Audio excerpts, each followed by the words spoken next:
কণ্ঠ সর্বদা সত্যের পথে। দিল্লির মসনদ দখলের লড়াই চলছে। কে বসবে দিল্লির মসনদে?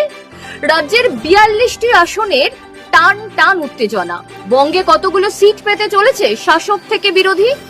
এইসব প্রশ্নের উত্তর পেতে অপেক্ষা আর মাত্র কয়েকটা ঘন্টা। কাউন্টডাউন শুরু হয়ে গিয়েছে। সব খবর সবার আগে দেখতে চোখ রাখুন শুধুমাত্র বীরভূমের কণ্ঠ নিউজ চ্যানেলের পর্দায়। গ্রাউন্ড জিরোতে আমরাই সর্বপ্রথম। দেখতে থাকুন।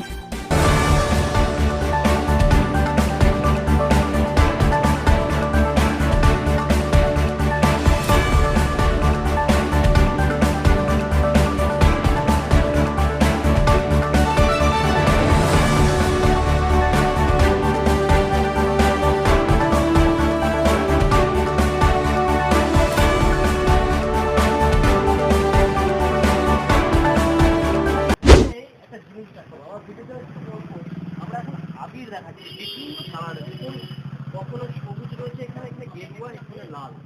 আপনারা কি ভাবছেন বসন্ত উৎসব? একদমই না। আগামীকাল অর্থাৎ 4ই জুন লোকসভা ভোটের ফলাফল ঘোষণা হবে।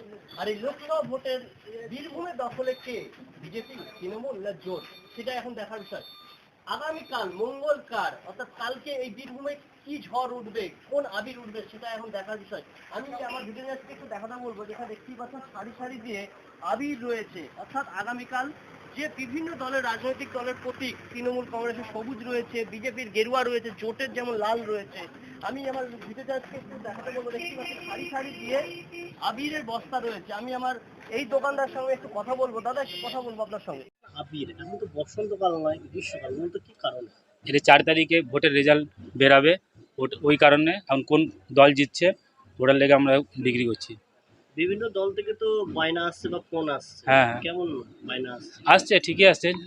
এবার কেউ এখন 10-15 বস্তা মাল নিয়েছে, এখন 4 তারিখে একটু বেশি মাল নিয়ে যাবে। কেমন কেনাবেচা হচ্ছে? কেনা বেচা ঠিকই আছে। আপনার নাম? আমার নাম বিকি গুপ্তা, বাড়ি? বাড়ি হাটতলা পাড়া।